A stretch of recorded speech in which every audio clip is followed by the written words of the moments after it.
ஆண்டவரும் இரட்சகருமாகிய இயேசு கிறிஸ்துவின் நாமத்தினாலே கர்த்தருடைய வார்த்தை கேட்குற எல்லாருக்கும் ஸ்தோத்திரம். கர்த்தர் நம்மை ஆசீர்வதிப்பாராக. இந்த வதனம் டிவிக்காக இயேசுவோடு நான் நிகழ்ச்சிக்காக கர்த்தருக்கு ஸ்தோத்திரம். கர்த்தர் நாம் மகிமைப்படுவதாக. இப்போது நாம் ஒரு வசனத்தை வாசித்து நாம் தியானம் பண்ணுவோம். நீதிமொழிகளின் புஸ்தகம் 23ஆம் அதிகாரம் 18ஆம் வசனத்தில் நாம் வாசிக்கிறோம். கர்த்தர் நமக்கு ஒரு அற்புதமான வாக்குத்தத்தத்தை தேவன் நமக்கு அங்கு தந்திருக்கிறார். நீதிமொழிகள் புஸ்தகம் 23ஆம் அதிகாரம் 18ஆம் வசனம். நிச்சயமாகவே முடிவு உண்டு, உன் நம்பிக்கை வீண் போகாது. ஜெபிப்போம். பிதாவே, உம்முடைய வார்த்தைக்காக நன்றி செலுத்துகிறோம். உம்முடைய திரு வார்த்தையின் மூலம் உம்முடைய திரு சித்தத்தை நிறைவேற்றி நீ வல்லவராய் இருப்பதற்காக நன்றி செலுத்துகிறோம். இயேசுவின் நாமத்தில் ஜெபிக்கிறோம் பிதாவே, ஆமென். கர்த்தர் நாமத்திற்கு மகிமை உண்டாவதாக. கர்த்தர் தம்முடைய வார்த்தையினாலே நம்மை பலப்படுத்த அவர் உண்மையிலவராக இருக்கிறார். அவருக்கே மகிமை உண்டாவதாக. நாம் வாசித்த வேத வசனம், நாம் வாசித்த உடனே நம்முடைய மனதில் நிற்கும் ஒரு வசனம். நிச்சயமாகவே முடிவு உண்டு, உன் நம்பிக்கை வீண் போகாது என்று ஆண்டவர் சாலமோன் மூலம் நமக்கு ஆண்டவர் ஒரு அற்புதமான, ஒரு தீர்க்கமான, நம்மை தைரியப்படுத்தும் ஒரு திடமான வார்த்தையை கர்த்தர் நமக்கு தந்திருக்கிறார். ஆண்டவருக்கு மகிமை உண்டாவதாக. இந்த வார்த்தையை மையமாக வைத்து நாம் தியானிக்கப் போகிறோம். கர்த்தர் நம்மோடு நிச்சயம் பேச வல்லவராக இருக்கிறார். வேதத்தில் எத்தனையோ இடத்தில் நாம் பார்க்கிறோம், ஆண்டவரால் நிறைய அற்புதங்கள் செய்யப்பட்டிருக்கிறது. நன்மைகளை தேவன் தந்திருக்கிறார். அந்த நன்மைகளும் அந்த அற்புதங்களும் மனிதனுடைய முயற்சியினாலும், மனிதனுடைய யோசனையினாலும், மனிதனுடைய தீராத விடாமுயற்சினாலும் முடிவு எட்டப்படாதவைகளுக்கு தேவன் அற்புதமான சமாதானமான முடிவை தேவன் எட்ட வைத்திருக்கிறார். தேவன் தந்திருக்கிறார் என்பதை நாம் வைத்து தியானிக்கிறோம். இன்றைக்கு ஒரே ஒரு அற்புதத்தை மட்டும் நாம் தியானிக்கப் போகிறோம். ஆண்டவர் இயேசு இந்த பூமியில் வாழ்ந்தபோது வேதத்தில் நாம் வாசிக்கிறோம், அவர் நன்மை செய்கிறவராய் நம்முடைய ஆண்டவர் சுற்றி திரிந்தார் என்று அப்போஸ்தலர் நடுவில் வாசிக்கிறோம். அவ்விதமாய் நன்மை செய்கிறவராய் ஆண்டவர் சுற்றி திரிந்த போது மார்க்கு சுவிசேஷம் 5ஆம் அதிகாரத்தில் நாம் 3 அற்புதத்தை நம்மால் கவனிக்க முடியும். ஆண்டவர் இயேசு மார்க்கு சுவிசேஷம் 5ஆம் அதிகாரத்தில் 3 அற்புதத்தை செய்கிறார். அங்கு பிசாசு பிடித்த ஒருவனுக்கு ஆண்டவர் அற்புதம் சுகம் கொடுக்கிறார். அவனை பற்றி வேதம் சொல்லப்பட்டிருக்கிறது, ஒருவனாலும் அடக்க முடியாத ஒருவனை ஆண்டவர் அற்புதம் செய்து அமைதியாய் உட்காரும்படி ஆண்டவர் செய்தார். 2வது அற்புதம் அதே அதிகாரத்தில் வருகிறது. ஒருவனாலும் குணமாக்க முடியாதிருந்த ஒரு ஸ்திரீக்கு ஆண்டவர் தம்முடைய வல்லமையினாலே அற்புதம் சுகம் கொடுக்கிறார். ஒருவரும் செய்ய முடியாத ஒன்று, மரித்தவர்களை உயிரோடு எழுப்புவது. அதை ஆண்டவர் அற்புதமாக 12 வயதுள்ள பெண்ணை ஆண்டவர் உயிரோடு கூட எழுப்புகிறார். தேவ மனிதர்கள் உயிரோடு எழுப்பலாம், ஆனாலும் அது இயேசுவின் மூலம் மட்டுமே எழுப்ப முடியும். இந்த வேளையிலும் கர்த்தர் நம்மோடு நிச்சயமாய் பேசுவார். இந்த மார்க்கு சுவிசேஷம் 5ஆம் அதிகாரத்தில் நாம் கவனிக்க வேண்டிய ஒரு அற்புதம் ரொம்ப சுருக்கமான சொல்லி முடிக்கிறேன். 12 வருடமாக பெரும்பாடோடு இருந்த ஒரு ஸ்திரீக்கு ஆண்டவர் அற்புதம் செய்கிறார். அந்த ஸ்திரியை குறித்து நாம் வேதத்தில் வாசிக்கும் போது 5ஆம் அதிகாரம் 25, 26, 27 வசனம் நாம் கவனிக்கிறோம். அப்பொழுது 12 வருஷமாய் பெரும்பாடுள்ள ஒரு ஸ்திரீ ஆண்டவர் அருகில் வருகிறாள். அநேக வைத்தியர்களால் மிகவும் வருத்தப்பட்டு தனக்கு உண்டானவைகளெல்லாம் செலவழித்தும் சற்றாகிலும் குணமடையாமல் அதிக வருத்தப்படுகிற போது இயேசுவை குறித்து கேள்விப்பட்டு என்று வேதம் சொல்கிறது. அந்த ஸ்திரியை குறித்து ரொம்ப சுருக்கமாக சொல்ல வேண்டும் என்று சொன்னால், தன் சரீரத்தில் இருந்த பலன் எல்லாம் இழந்த ஒரு சூழ்நிலையில் ஆண்டவரிடம் வந்தார். அவருடைய சரீரத்தில் இப்போது பலன் இல்லை. 2வது, தனக்கு உண்டானதை எல்லாம் செலவழித்து விட்டாள், கையிலும் பணம் இல்லை. 3வது, இவளுக்கு இருந்த வியாதி மற்றவர்கள் இவளை பார்க்கும்போது முகம் சுளிக்க வைத்தது. சமுதாயத்திலும் மதிப்பு இல்லை. ஆகவே இவளை குறித்து சுருக்கமாய் சொல்ல வேண்டும் என்றால் ஒரே வார்த்தையில் எல்லாம் இல்லை என்று சொல்லும் நிலையில், பலன் இல்லை, கையில் பணம் இல்லை, சமுதாயத்தில் மதிப்பில்லை. இந்த சூழ்நிலையில் ஆண்டவர் இயேசுவை அணுகினால் கர்த்தர் அவளுக்கு அற்புதம் செய்தார். முடிவெட்டப்படாத காரியத்திலே தேவன் ஒரு முடிவை உண்டாக்கினார். எப்படிப்பட்ட காரியத்தை ஆண்டவர் செய்தார்? 12 ஆண்டுகளின் முயற்சியினால் முடியாததை தேவன் முடிவுக்கு கொண்டு வந்தார். அவளுக்கு இருந்த பணத்தினால் செய்ய முடியாத ஒன்றை ஆண்டவர் செய்து முடித்தார். படித்தவர்களின் ஞானத்தினால் செய்ய முடியாததை ஆண்டவர் தம்முடைய வல்லமையினால் அவளுக்கு செய்து முடித்து காண்பித்தார். ஆகவே வேதம் சொல்கிறது, நிச்சயமாகவே முடிவு உண்டு, உன் நம்பிக்கை வீண் போகாது. இவளுடைய காரியத்துக்கு, இவளுடைய வாழ்க்கையிலே ஆண்டவர் முடிவு உண்டாக்கினது காரணம் அவள் தேவன் பேரில் வைத்த நம்பிக்கை என்று சொல்லப்பட்டிருக்கிறது. ஆண்டவர் இயேசுவுக்கு அற்புதமாய் சுகம் கொடுக்கிறார். ஆண்டவரை அணுகுகிறாள். ஆண்டு பின்பாக செல்கிறாள், அவருடைய வஸ்திரத்தின் ஓரத்தை தொடுகிறாள், அற்புதமாக சுகத்தை அவள் பெற்றுக்கொள்கிறாள். இந்த சுகத்தை இவள் பெற்றுக்கொள்வதற்கு இவள் செய்த 2 காரியத்தை ரொம்ப சுருக்கமாக சொல்ல விரும்புகிறேன். இவள் செய்த முதல் காரியம், வேதம் சொல்கிறது, இவள் எல்லாவற்றையும் செலவழித்து சற்றாகிலும் குணமடையாமல் அதிக வருத்தப்படுகிற போது இயேசுவை குறித்து கேள்விப்பட்டாள் என்று சொல்லப்பட்டுகிறது. இவள் அற்புதத்தை பெறுவதற்கு முதல் காரணம் இயேசுவை குறித்து கேள்விப்பட்டாள். இயேசுவை பற்றி கேட்பதற்கு தன் செவிகளை திறந்தாள். அப்படி ஆண்டவரை குறித்து கேட்க கேட்க கேட்க இவளுக்குள் விசுவாசம் வந்துவிட்டது. ஆகவேதான் அப்போஸ்தலனாகிய பவுல் ரோமர் 10 சொல்லுகிறார், விசுவாசம் கேள்வியினாலே வரும்.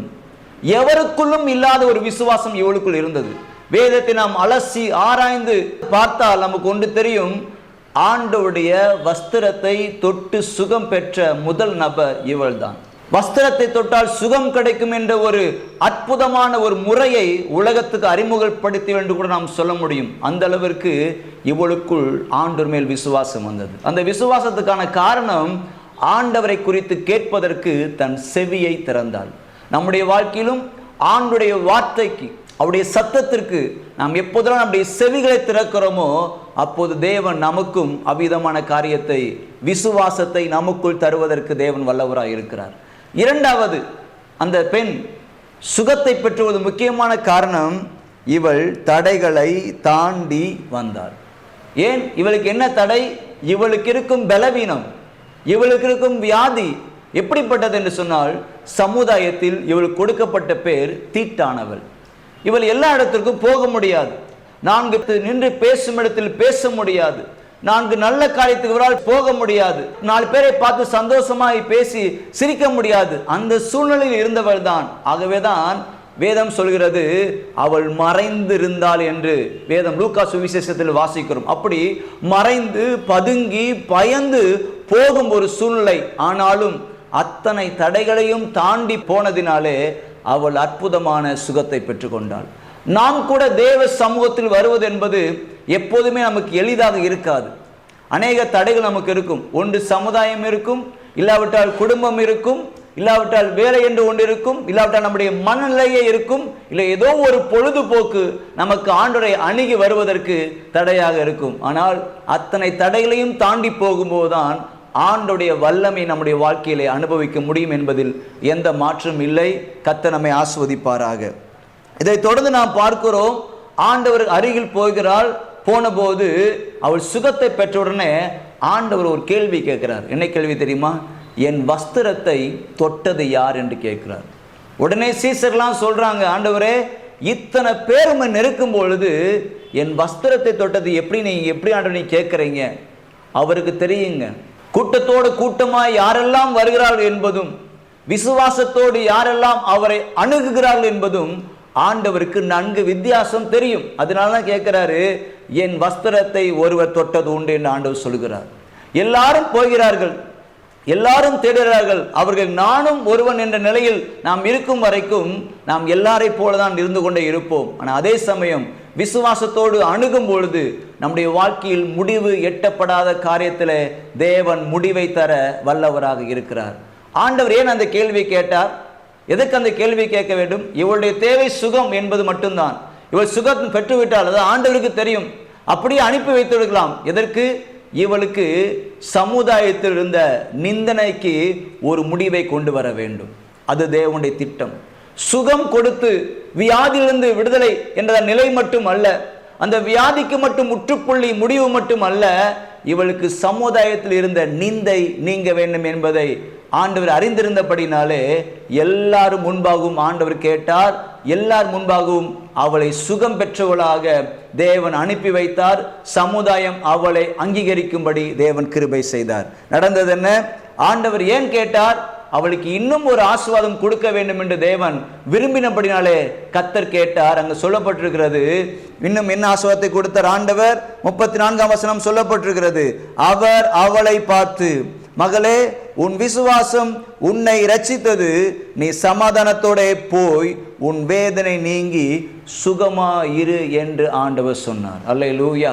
ஆண்டவருக்கு மகிமை உண்டாவதாக. நம்முடைய வாழ்க்கையின் ஸ்தோத்திரம் சுகம் என்பது மட்டுமல்ல, அதுக்கடுத்து ஒரு தேவை என்று ஒன்று இருக்கிறது, சமாதானம். நன்கு நாம் ஆராய்ந்து பார்த்தால் வாழ்க்கையின் அடிப்படை தேவை சமாதானம்.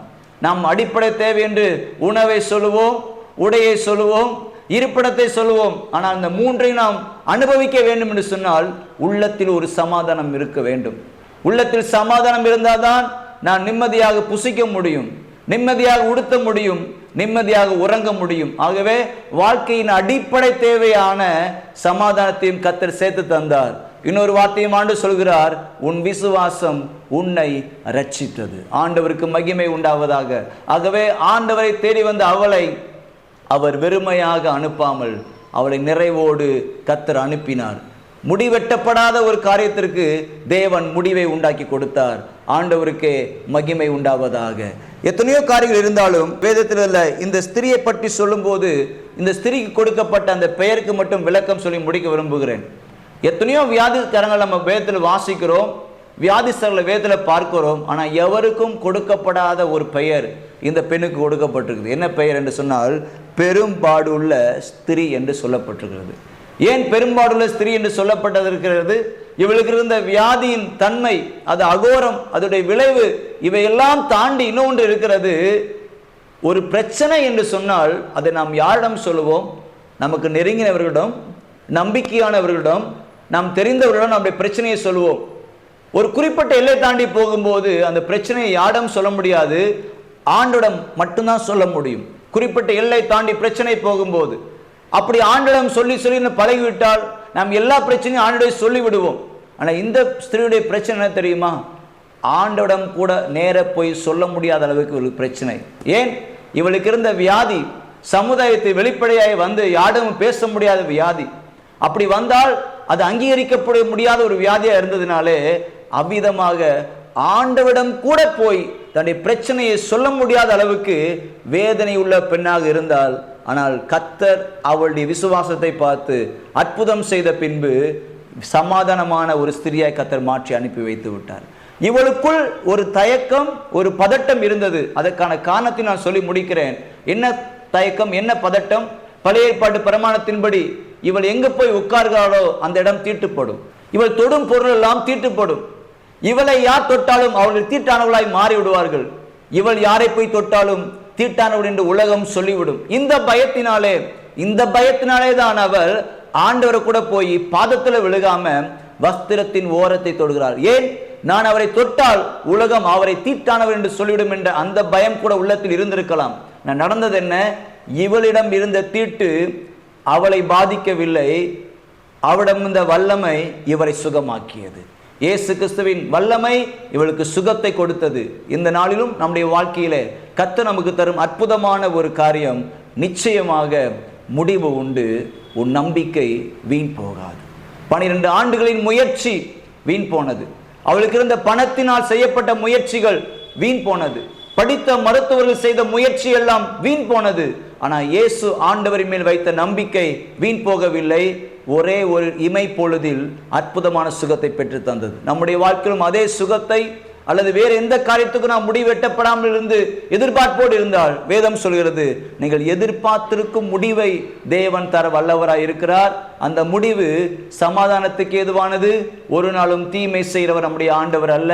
நாம் கண்கள் மூடி ஜெபிப்போம். கர்த்தர் நம்மை ஆசீர்வதிப்பாராக. பிதாவே, உம்மை நாங்கள் ஸ்தோத்திரிக்கிறோம். ஆண்டவரே, எங்கள் ஆண்டவர் எங்களுடைய முயற்சியினாலும் எங்களுடைய மூளை அறிவினாலும் எங்களுடைய பணத்தினாலும் நாங்கள் முடிவு எட்டப்படாமல் ஆண்டவரே கஷ்டத்தோடு இருக்கும் காரியங்களை அறிந்திருக்கிறீர். ஆண்டவரே, அந்த காரியங்கள் எல்லாம் எங்களுக்கு முடிவை தருவதற்கு நீர் சர்வ வல்லவராய் இருக்கிறீர்.